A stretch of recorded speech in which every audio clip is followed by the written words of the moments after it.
কোরআনের সূরা নাম্বারগুলো এক পাশে লিখবেন 1 থেকে 114, আর প্রত্যেকটা সূরা নাম্বারের পাশে আয়াত সংখ্যাটা লিখবেন। প্রত্যেকটা সূরার নাম্বারের সাথে আয়াত সংখ্যাটা যোগ দিবেন। মজার ব্যাপার কি জানেন, এই 114টা নাম্বারের 57টা জোড়, 57টা বেজোড়। শুধু তাই না, ওই জোড় সংখ্যার যোগফলগুলো যোগ করলে হয় 6236, বেজোড় গুলো যোগ করলে হয় 6555, 6555। বলে দেখেন ভাই, তর্কের কিছু নেই। এই 6555 কই থেকে আসলো? আপনি 1 থেকে 114 যে সংখ্যা সূরা আছে, আপনি এগুলো যোগ করেন। 1-এর সাথে 2, 2-এর সাথে 3, 3-এর সাথে 4, 70-এর সাথে 71, এভাবে যোগ করে আপনি 114 পর্যন্ত যদি আসেন, তাহলে সেই সংখ্যাটা হবে 6555।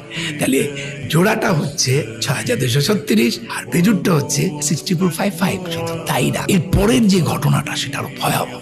Very very interesting mathematically. এই যে যোগ করার পর সেই নাম্বারের রিপিট গুলো একসাথে করেছি, আনরিপিট গুলো একসাথে করেছি। এই রিপিট নাম্বারের যোগফল হচ্ছে 7906 আর আনরিপিট নাম্বার যোগফল হচ্ছে 4885।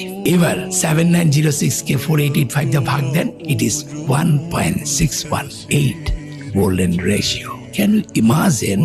আপনি চ্যাপ্টার আর ভ্যাস নাম্বারকে যোগ করার পর রিপিট আনরিপিট করে আলাদা করবেন, তারপর রিপিট নাম্বারগুলোকে আনরিপিট নাম্বার দিয়ে ভাগ দেওয়ার পর গোল্ডেন রেশিও হবে।